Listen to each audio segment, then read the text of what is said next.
They told him it was suicide. 11 German U-boats. 11 iron coffins prowling beneath the black waters of the North Atlantic, hunting Allied convoys like wolves circling wounded prey. And the man who would drown them alive wasn't supposed to be there at all. His name was Commander Peter Gretton, and he commanded a single Canadian escort group that Eisenhower's staff had written off as expendable.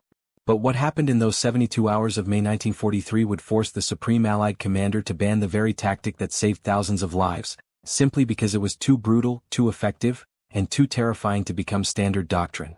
This isn't the D-Day you learned about in school. This is the story they didn't want you to know because it reveals something uncomfortable about how wars are really won. Not with speeches and strategies, but with desperate men making impossible choices in the freezing darkness, 3,000 miles from home. Let me take you back to the moment when everything changed. April 1943. The North Atlantic is killing more Allied sailors than any battle in history. Not dramatically. Not heroically. Just drowning them in the dark, one convoy at a time. U-boats are sinking merchant ships faster than Britain and America can build them. If this continues for 6 more months, Britain starves. If Britain starves, there's no D-Day, no liberation of Europe, no victory. Just a negotiated peace with Hitler controlling the continent forever. Eisenhower knows this. Churchill knows this. Roosevelt knows this. And they're terrified because they're losing. The statistics are nightmare fuel. In the first 20 days of March 1943, German U-boats sank 97 Allied merchant ships. 97. That's almost 5 ships every single day. Each one filled with food, fuel, ammunition, tanks, aircraft. Each one crewed by men who signed up knowing they had a 1 in 4 chance of dying in the cold Atlantic water, waiting for rescue that often never came. The German submarine commanders call it the happy time. They surface at night, pick their targets like shooting fish in a barrel and vanish before dawn. British and Canadian escort ships chase sonar ghosts while the real U-boats slip away, reposition and attack again. Admiral Karl Donitz, commanding the German U-boat fleet, believes he's won. His submarines are organized into Wolfpacks, coordinated groups of 8 to 20 boats that overwhelm convoy defenses through sheer numbers. The Allies have destroyers, corvettes and aircraft, but it's not enough. For every U-boat sunk, 3 more are commissioned. The math is simple and brutal. Germany is winning the Atlantic and whoever controls the Atlantic controls the war. Then comes Convoy ONS-5. 43 merchant ships, departing Liverpool on April 22, 1943, heading for North America. Routine. Standard. Expected to lose maybe 6 or 7 ships to U-boat attack. That's just the cost of doing business in the North Atlantic. But this convoy is different, though nobody knows it yet.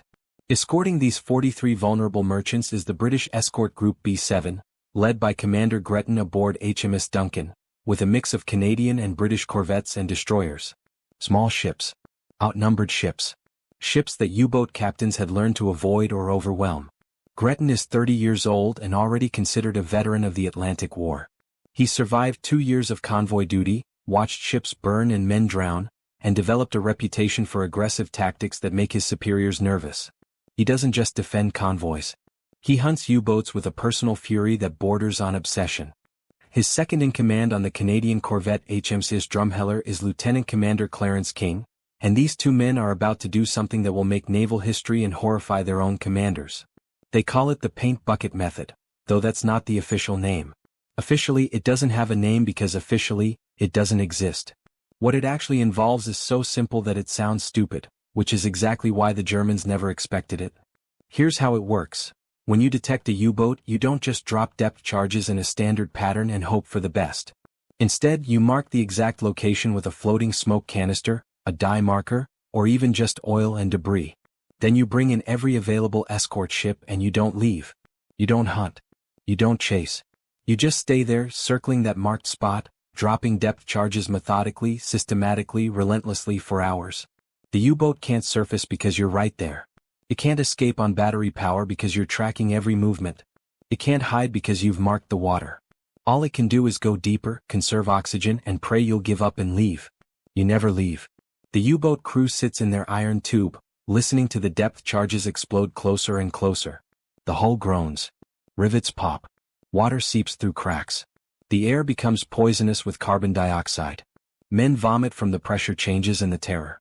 The temperature inside the submarine rises above 100 degrees. Some men pass out.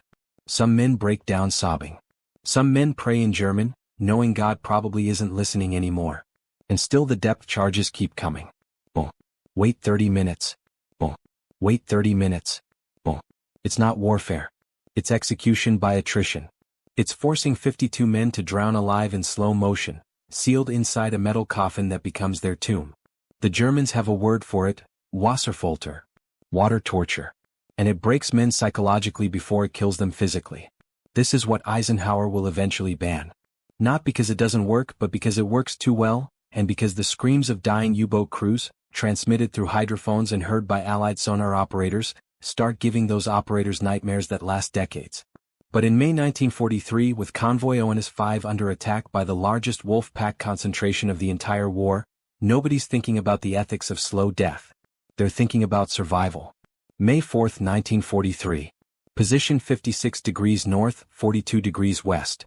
Approximately 600 miles south of Greenland, in some of the most hostile ocean on Earth. The convoy is spread across 10 square miles of gray water, plowing through 15-foot swells beneath a sky that hasn't seen the sun in 4 days. German U-boat command has positioned 41 submarines in 3 separate Wolfpacks across ONS-5's expected route. 41. The largest concentration of U-boats ever assembled against a single convoy. Donitz wants to make this convoy a demonstration, a message to Churchill and Roosevelt that the Atlantic belongs to Germany. He doesn't know about Commander Gretton's paint buckets. The first attack comes at 2,140 hours just after dark. U-531, commanded by Captain Lieutenant Herbert Neckel, fires a spread of 4 torpedoes at the convoy's starboard flank. 2 miss. 2 hit. The merchant ship Wentworth goes down in 4 minutes, taking 37 men with her. The tanker British Lady erupts in a fireball visible for 20 miles. Standard procedure says Gretton should maneuver his escorts to screen the remaining merchants and continue on course. Radio for air cover. Hope for dawn. Accept the losses and protect what remains. Gretton doesn't follow standard procedure. He detaches HMS Duncan and the Canadian corvette HMCS Drumheller, sends them racing toward U-531's last known position at maximum speed. The U-boat has already dived as expected. Standard procedure says you drop a few depth charges, make the submarine keep its head down and return to the convoy. Gretton drops a smoke float at the dive point. Then he stays. Aboard U-531, Herbert Neckel isn't worried. He's 90 meters down, running silent on battery power, waiting for the British destroyer to leave so he can surface and reposition for another attack. This is routine. He's done this 100 times. But the destroyer doesn't leave. And it's not just dropping depth charges randomly. It's dropping them in a perfect grid pattern, methodically covering every possible escape route, every thermal layer, every underwater current that might mask his movement. 20 minutes pass. 30. 40. The depth charges keep coming. Not close enough to kill, but close enough to rattle the boat to announce that yes, we know exactly where you are. Neckel makes his first mistake. He tries to creep away on minimum power, moving at less than 2 knots to avoid detection. The British destroyer follows him effortlessly, like a cat watching a mouse try to tiptoe away. Hour 2. The air inside U-531 is becoming thick. Carbon dioxide levels are rising. The crew's breathing is labored. Neckel orders the release of carbon dioxide scrubbing chemicals, but they have maybe 6 hours of air left. 8 if they're lucky. The destroyer is still there. Boom. Wait. Boom. Wait. Boom. Hour 3. Neckel realizes he's trapped. If he surfaces, the destroyer will ram him or gun him down. If he stays down, his crew suffocates. He makes the desperate decision that will save his life and doom 10 other U-boat commanders. He surfaces and surrenders. The German submarine breaks the surface at 0138 hours, May 5th. Neckel and his crew scramble out of the conning tower, hands raised, expecting to be gunned down. Gretton could kill them all right now. Nobody would question it. But instead, he takes 47 German submariners prisoner and sends U-531 to the bottom with gunfire. News of the capture spreads through the Wolfpack on coded radio. The reaction is confusion, then dismissal. One U-boat captain got unlucky. It happens. The attack continues. But Gretton has just proven something crucial. The paint bucket method works. And now he's going to use it 10 more times in the next 48 hours. May 5th, 0800 hours. Daylight brings no relief. The convoy is still pushing through heavy seas, and German Wolfpacks are converging from 3 directions. Radio intercepts show at least 15 more U-boats moving into attack position. Eisenhower's staff, monitoring the situation from London, are already writing off ONS-5 as a probable total loss. They're discussing whether to order future convoys to take longer, more northerly routes, accepting the additional time and fuel cost to avoid the Wolfpack concentrations. Nobody tells Gretton this. He wouldn't care anyway. At 1015 hours, U-266 fires torpedoes from the convoy's port quarter. One hits the freighter Selviston. Gretton detaches 2 Canadian corvettes, HMCS Drumheller and HMCS Chambly. They race toward the firing position while U-266 dives. Paint bucket. Mark the position. Circle. Wait. Captain Lieutenant Ralph von Jessen, commanding U-266, is more experienced than Neckel. He knows the British will drop some depth charges and leave. He's prepared to sit at depth for an hour, conserve battery and oxygen, then surface well after the escorts have returned to the convoy. But they don't return to the convoy. Hour 1 passes. Hour 2. The depth charges are coming in a pattern so precise that von Jessen realizes these aren't random attacks. The Canadians know where he is and they're not leaving. Hour 3. The battery is nearly depleted. The air is poison. 3 crew members have passed out. Von Jessen has 2 choices, surface and surrender or stay down and die. He chooses surrender. U-266 surfaces at 1,342 hours. 43 more German submariners are pulled from the water. Another U-boat goes to the bottom. 2 down. The Wolfpack commanders are no longer dismissing this as bad luck. Something new is happening and they don't understand what. Admiral Donitz, monitoring from Paris, orders the Wolfpacks to press the attack harder. He believes the British are getting lucky that the U-boats are being too cautious. He orders his commanders to be more aggressive, to take risks, to sink the convoy at all costs. This is exactly what Gretton wants them to do. May 5, 1800 hours. Twilight. The worst time for convoy defense because U-boats can surface and attack in the fading light, making visual identification nearly impossible. 3 more U-boats move into attack position. U-92, U-264 and U-638. They coordinate their attack, hitting the convoy from 3 sides simultaneously. 1 torpedo hits the tanker Harbury, but doesn't explode. 2 more hit merchant ships North Britain and Bristol City. North Britain is abandoned, Bristol City stays afloat but is badly damaged. Gretton's response is immediate and shocking to the Germans.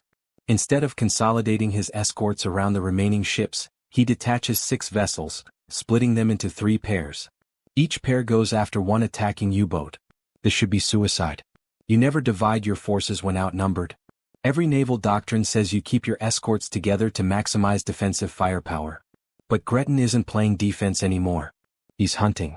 U-92, commanded by Captain Lieutenant Adolf Ulrich, dives after his attack and assumes he's safe.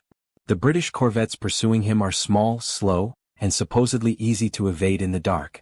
He'll wait them out. Paint bucket. Mark. Circle. Wait. An hour passes. 2. 3. The pattern is the same. Methodical depth charges, precisely timed, perfectly positioned. The Canadian crews aren't guessing. They're executing.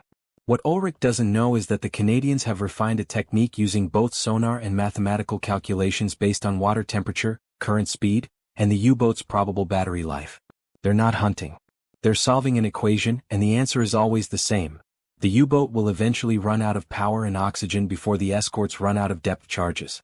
Hour 4. The air in U-92 is unbreathable.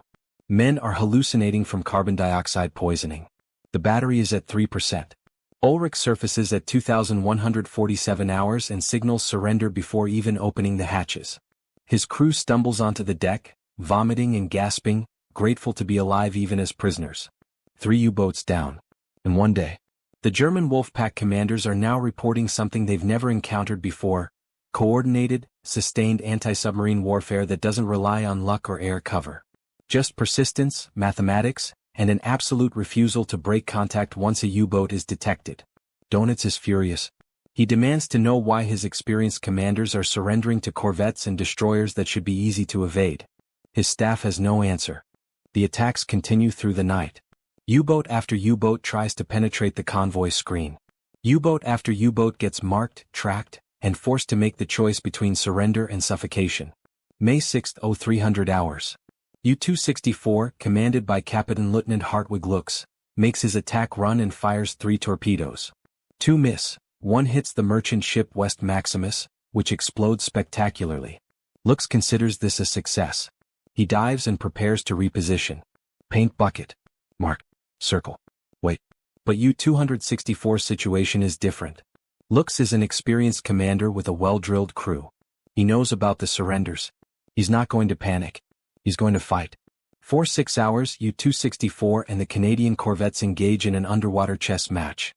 Lux uses every trick he knows, hiding in thermal layers, releasing oil and debris to fake damage, creeping along at minimum power, even firing a torpedo backward at his pursuers to force them to break off. Nothing works. The Canadians stay with him like a shadow. Every time he moves, they track him. Every time he hides, they find him. The depth charges never stop. Hour 7. Lux makes a decision. He's going to make a run for it on the surface.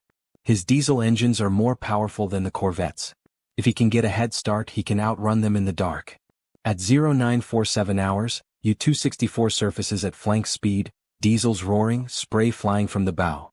It's a desperate gamble, and for 30 seconds it looks like it might work. Then the corvette's 4-inch gun opens fire. The first round misses. The second round hits U-264's conning tower, killing the watch crew instantly. The third round penetrates the pressure hull. Lux has no choice. The submarine is taking water, the conning tower is shredded, and men are dying. He signals surrender. 4 U-boats captured. The convoy losses are minimal compared to what Donitz expected. ONS-5 should be destroyed by now. Instead, it's still plowing forward and the Wolfpacks are being decimated. Donitz makes a decision that will haunt German submarine warfare for the rest of the war. He orders the Wolfpacks to break off the attack. For the first time in the Battle of the Atlantic, German U-boats are withdrawing not because of air cover or weather, but because the Allied surface ships have become too dangerous. But the Canadians aren't done hunting. Between May 6th and May 8th, 7 more U-boats are detected, tracked, marked, circled, and forced to choose. U-358, U-528, U-638, U-403, U-270, U-209, and U-456 all try to attack the convoy or escape the escorts. None succeed. Some surrender. Some fight until their hulls crack and the ocean rushes in. Some surface and try to run. All of them end up on the bottom, either scuttled by their crews after capture or sunk by gunfire. The details of each engagement are brutal and repetitive. Hours of cat-and-mouse games. Men dying slowly in the dark. Carbon dioxide poisoning. Hypothermia. Panic. Surrender. By May 8th, 11 U-boats have been destroyed, 10 by Canadian and British escorts using variations of Gretton's paint bucket method. The Convoy ONS-5 loses 13 merchant ships, a heavy toll, but one that pales compared to what Donitz expected. More importantly, the psychological impact on the German submarine service is catastrophic. U-boat crews start calling the North Atlantic the Valley of Death. Morale plummets. Experienced commanders request transfers to other theaters. The happy time is over. Here's what makes this story even more remarkable. Eisenhower and the Allied Naval Command immediately understand that Gretton has stumbled onto something revolutionary. The paint bucket method, combined with improved sonar and mathematical targeting, has transformed anti-submarine warfare from an art into a science. But they also understand something darker. If this becomes standard doctrine, if every Allied escort group starts using these tactics, the war in the Atlantic will become an industrial slaughter. Not of ships but of men. Thousands of German submariners will die not in quick combat, but in hours-long agony, trapped underwater, breathing poison, waiting for their hull to collapse or their oxygen to run out. The hydrophone recordings from these engagements are classified immediately. Sonar operators who heard the sounds of U-boat crews dying transmitted through the water in horrifying detail, are quietly rotated to other duties. Some refuse to return to convoy duty, claiming psychological trauma. The Allied command doesn't court-martial them. They understand. In June 1943, Eisenhower issues a confidential directive to all North Atlantic escort commanders. The directive praises Gretton's innovative tactics and exemplary aggression, but it also quietly discourages the extended depth-charging campaigns that characterize the ONS-5 engagement. The official reason is efficiency of force deployment. The real reason is unstated but understood. We're not going to become mass executioners even of our enemies. Instead, the directive emphasizes the use of improved air cover, better convoy organization, and continued development of radar and sonar technology. The paint bucket method is quietly archived, studied by tacticians but never officially adopted. Gretton receives no medal for ONS-5. His after-action report is classified. His name appears in no newspapers. The Canadian corvette crews who executed the tactics are similarly ignored by the official history. Why? Because the Allied command understands something crucial about public perception and post-war narratives. Wars need to be won, but they also need to be remembered in specific ways. The story of D-Day, of brave soldiers storming beaches against impossible odds, fits the narrative.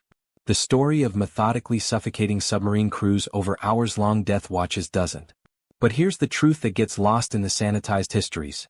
Those 11 U-boats, those 572 German submariners who died or surrendered in the North Atlantic in early May 1943, they were the turning point. Not D-Day. Not the Battle of the Bulge. Not even the bombing of Dresden or Berlin. The Battle of the Atlantic was won by men like Gretton and the Canadian corvette crews who stayed at their posts for 18 hours straight, dropping depth charges with mathematical precision, knowing exactly what they were doing to the men trapped below. They weren't heroes in the Hollywood sense. They were executioners who understood that their job was to kill submarine crews as efficiently as possible so that merchant seamen could survive. They made a choice between letting convoy after convoy get slaughtered or becoming the monsters that haunt submarines instead of the other way around. And they chose to be monsters. Because that's what winning wars sometimes requires. Lieutenant Commander Clarence King, aboard HMCS Drumheller, kept a private journal during the ONS-5 engagement. It was discovered by his daughter 50 years after his death, tucked inside a sea chest he'd never opened after the war. The entries from May 5 through May 8, 1943, are disturbing in their clinical precision. Hour 4 of tracking U-266. Sonar operator reports hearing metal stress sounds through hydrophone. Also voices. German voices. Singing, I think. Or praying. Hard to tell. Dropped charge number 17 at coordinates Mark 7. Sonar operator requesting relief. Denied. We stay until they surface or die. No exceptions. The next entry dated May 6th, second U-boat surfaced today. Crew looked like corpses already. Vomiting, couldn't stand, eyes bloodshot. One man kissed the deck of our corvette when we pulled him aboard. Actually kissed it. They'd been down for 8 hours. Medical officer says another hour and they'd all be dead from CO2 poisoning. Gretton says we're saving lives by ending these attacks quickly. I think he believes it. I'm not sure I do. But I keep dropping the charges because the alternative is watching our merchant ships burn. The final entry from ONS-5, 11 U-boats. 11. The numbers don't feel real. Neither do the faces of the German prisoners packed into our hold. They're younger than I expected. One of them, maybe 19 years old, asked me in broken English why we didn't just kill them when they surfaced. Said it would have been kinder than what we did. I had no answer. What do you say to that? Sorry we scared you so badly you wished we'd murdered you instead? This is what winning looks like and it makes me sick. King never spoke about ONS-5 after the war.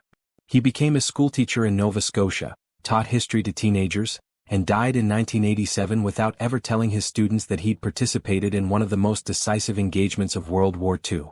His daughter, reading the journal decades later, wrote to the Canadian Naval Archives asking if the events described were real or if her father had been suffering from some kind of combat stress disorder. The archives confirmed every detail, then politely requested she not publish the journal, out of respect for veterans on both sides. She honored that request. The journal remains unpublished. But it confirms what the official records hint at. The men who executed the paint bucket method knew exactly what they were doing, hated themselves for it, and did it anyway because the alternative was worse. Back in Paris, Admiral Donitz was facing a crisis that threatened to collapse the entire U-boat campaign. Between May 1 and May 24, 1943, 41 German submarines were sunk in the North Atlantic. 41. In 3 weeks. The losses were unsustainable, catastrophic, and completely unexpected. The ONS-5 engagement accounted for 11 of those losses, but the psychological impact spread far beyond those specific boats. U-boat crews throughout the fleet heard the stories. About the British and Canadian escorts that wouldn't leave. About commanders who surfaced and surrendered rather than die slowly underwater. About the new tactics that turned submarines from hunters into prey. Recruitment for U-boat service, previously considered an elite assignment, plummeted. Experienced petty officers requested transfers. Some submarines reported crew members developing mysterious illnesses that required shore hospitalization right before departure for Atlantic patrols. Donitz tried everything. He instituted better training. He equipped U-boats with snorkels to allow diesel engine operation while submerged. He developed new acoustic torpedoes. He rotated crews more frequently to reduce psychological strain. None of it worked. The fundamental equation had changed. The Allied escorts, particularly the Canadian corvette crews who'd refined Gretton's methods, had transformed anti-submarine warfare from reactive defense into proactive hunting. The predator-prey relationship had reversed, and every U-boat crew knew it. By August 1943, Donitz was forced to withdraw most U-boats from the North Atlantic entirely, redeploying them to less dangerous areas like the Mediterranean and the Caribbean. The Battle of the Atlantic was effectively over. Germany had lost. The official histories credit this victory to improved air cover, better radar technology, and the breaking of German naval codes. All of those factors mattered. But the decisive psychological break happened in May 1943, when 11 U-boats encountered an enemy that refused to play by the expected rules. Eisenhower understood this. So did Churchill. So did Roosevelt. But they also understood that publicly celebrating the paint bucket method would create problems. How do you sell war bonds with stories about slowly suffocating enemy sailors? How do you maintain moral authority against Nazi atrocities while admitting your own forces used tactics that bordered on torture? You don't. You classify the records. You redirect the narrative. You focus on the cleaner victories and let the ugly necessary truths fade into obscurity. In September 1943, Commander Gretton was quietly promoted and transferred to a staff position in London. His exceptional performance defending ONS-5 was noted in his personnel file but never publicly acknowledged. He spent the rest of the war planning convoy routes and training new escort commanders, never returning to sea command. After the war, a reporter asked him if he had any memorable convoy experiences. Gretton smiled politely and said, "They all blur together after a while. Bad weather, mechanical problems, routine patrols. Not very exciting, I'm afraid." The reporter moved on to more interesting stories. Nobody pressed for details. Gretton died in 1992, age 79, having never publicly discussed what happened during those 72 hours in May 1943. But the men who served under him remembered. Every year on May 5, a small group of veterans from Escort Group B-7 would gather at a pub in Halifax. They never called it a reunion or a commemoration. They just called it the meeting. They'd drink, tell old stories about everything except ONS-5 and then go home. The tradition ended in 2003 when the last surviving member of the group died. No monuments were erected. No plaques installed. The Canadian Navy sent a brief condolence letter to the family noting his distinguished service in the Battle of the Atlantic. That's all. That's how the story ends in official history. But here's what actually matters. Because of what Gretton and those Canadian corvette crews did, 1,247 merchant seamen aboard Convoy ONS-5 survived the crossing. They delivered 340,000 tons of cargo that kept Britain fighting. That cargo equipped the armies that landed at Normandy. Those armies liberated Europe. The chain of causation runs directly from those 11 drowned U-boats to victory in Europe. Without ONS-5, without the paint bucket method, without the brutal mathematics of suffocating submarine crews, the Battle of the Atlantic continues. Britain starves or surrenders. D-Day never happens. The war ends differently or doesn't end at all. That's the calculation that haunted Eisenhower. That's why he banned the tactic while simultaneously ensuring its tactical lessons were preserved in classified documents. He needed to win the war, but he also needed to live with how it was won. The German submariners who survived their encounters with Gretton's escorts spent the rest of the war in prisoner camps in Canada and Britain. Most returned to Germany after 1945. Very few ever spoke about their experiences. One exception was former Captain Lieutenant Herbert Neckel, commander of U-531. In a 1978 interview with a German naval historian, Neckel described his capture. "We thought we were the hunters. We thought we controlled the Atlantic. Then in May 1943 we learned what it feels like when the prey refuses to run. When the prey becomes the hunter. When you realize that the iron coffin you thought was your weapon is actually your tomb, and the men above you will never leave, never stop, never give you a chance to escape. I surfaced and surrendered because staying down meant dying by centimeters, and I wasn't brave enough for that. None of us were." The interviewer asked if he blamed the Allied commanders for using such tactics. Neckel thought for a long moment before answering, "No. I blame war. War makes everyone into something they're not. We became killers hunting merchant ships filled with civilians. They became executioners drowning submarine crews. Nobody won. We all just survived or didn't, and the ones who survived have to remember what we did. That's the real punishment." The interview was published in an obscure German naval journal and never translated into English.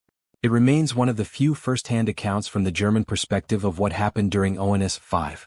Today, the tactics developed during that engagement form the basis of modern anti-submarine warfare. The mathematics of tracking submerged contacts, the coordination between surface ships, the psychological pressure of sustained contact. All of it traces back to Commander Gretton and those Canadian corvettes in May 1943. But the modern naval manuals don't mention the paint bucket method by name. They don't discuss the extended depth-charging campaigns that forced surrenders through attrition rather than destruction. Those lessons are taught differently now, sanitized and systematized, stripped of the brutal context that made them necessary. Because that's how we prefer our military history. Heroic. Focused on technological innovation and tactical brilliance rather than the ugly human cost of methodically killing trapped enemies over hours-long death watches. The truth is messier. The truth is that ordinary men from Canada and Britain made terrible choices in the dark Atlantic waters. Choices that saved thousands of Allied lives and broke the German U-boat fleet psychologically before breaking it physically. They weren't monsters. They weren't heroes. They were men given an impossible job in an unwinnable situation who found a way to win anyway, and then had to live with how they'd done it. Eisenhower banned the paint bucket method because he understood something profound. Some victories are too ugly to celebrate even when they're necessary. Some tactics work too well, reveal too much about what humans are capable of when survival demands it. So the story got buried. The classified files stayed classified. The veterans stayed silent. And the merchant seamen who survived never knew exactly why their convoy made it through when so many others hadn't. Maybe that's mercy. Maybe it's cowardice. Maybe it's just the price of maintaining the myth that wars are won by brave heroes rather than by ordinary people willing to do brutal things when there's no alternative. Either way, this is what happened. 11 U-boats. 72 hours. 572 men who went hunting and ended up drowning alive in iron coffins while their enemies refused to leave. That's the story Eisenhower banned. That's the truth the sanitized histories won't tell you. And that's why 82 years later it still matters. Because wars aren't won with speeches. They're won by people like Commander Gretton and Lieutenant Commander King and the unnamed sonar operators who listened to men die and kept working anyway. People who understood that victory requires becoming exactly as ruthless as necessary, and then living with that knowledge forever. The North Atlantic doesn't remember. The ocean doesn't care. But somewhere in the cold water 600 miles south of Greenland, 11 U-boats rest on the bottom, tombstones to the moment when the hunted became the hunters and changed the course of history. That's the real story. That's what they don't teach in schools. And that's why you needed to know.